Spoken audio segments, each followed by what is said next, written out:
Bonjour et merci pour les abonnements et les commentaires. Il s'est passé presque 1 an depuis le 2e épisode et beaucoup de choses ont changé ici. Les travaux sont bien avancés, voire finis pour la plupart. Je vais donc continuer à vous partager cette aventure qui ne suivra peut-être pas une évolution chronologique. La plus grosse partie de la maison est maintenant utilisée comme commerce et je vous en ferai la présentation dans une autre vidéo.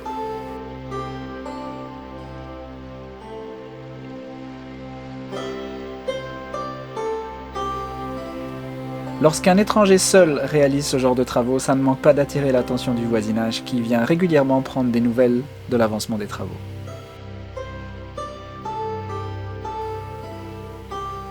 La maison était très propre et ne semblait pas avoir de problème majeur lors des visites avant achat, mais comme dit précédemment, une partie non négligeable était attaquée par les termites, dont non pas un, mais la plupart des piliers qui soutiennent la maison. Soyez donc très vigilants si vous désirez acheter une Akia. Lors d'une visite de maison, prenez votre temps pour vérifier chaque recoin. Soulevez les tatamis si c'est possible. Tentez de trouver un point d'accès au vide ventilé sous la maison. Demandez si des traitements anti-termites ont été faits. Pour ma part, lorsque je visite une maison, je n'hésite pas à sauter légèrement pour vérifier la solidité des planchers.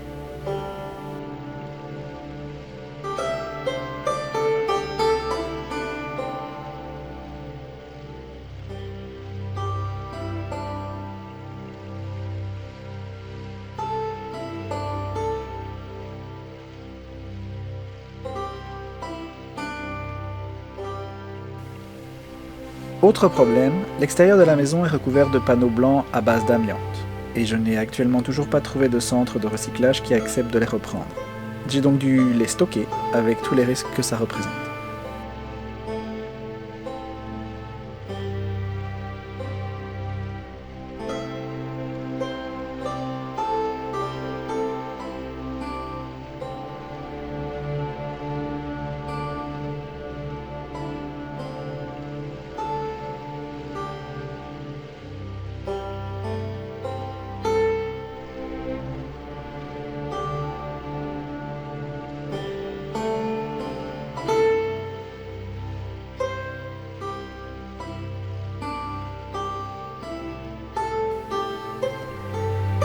Ma maison date de l'époque Edo et n'a été que très peu rénovée au fil des années. J'ai donc encore les murs d'origine, faits d'une structure en bambou et recouverts de terre. Ils vont tous être enlevés et remplacés par des nouveaux murs avec nouvelles boiseries et isolation. Ce genre de travaux représente encore une quantité importante de déchets à évacuer.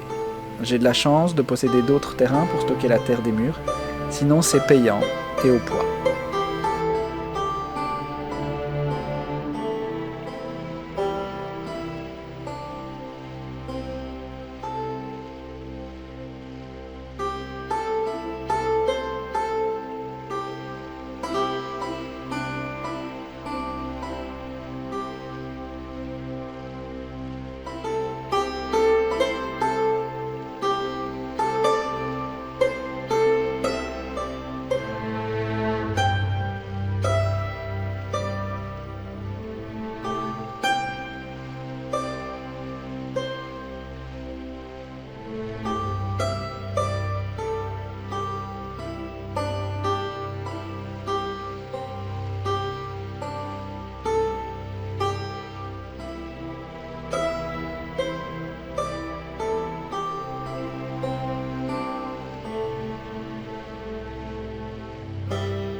Tous les bois sont remplacés par de nouveaux qui proviennent directement de la Syrie proche de chez moi. J'ai beaucoup de chance car on y parle un peu l'anglais et le personnel est vraiment super adorable. En plus de prix défiant toute concurrence, ils connaissent tous les professionnels du secteur du bâtiment et dès que j'ai besoin de trouver certains matériaux, je leur demande. Si vous vous lancez dans ce genre de projet, c'est le partenaire idéal à avoir pour éviter de nombreux problèmes et pertes de temps.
Voilà, le premier de la série est fait, il n'y a plus qu'à s'attaquer aux autres.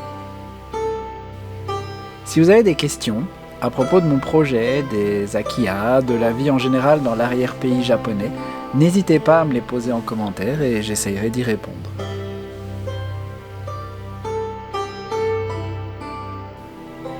A bientôt dans le prochain épisode de mon Akiha au bord de la mer du Japon.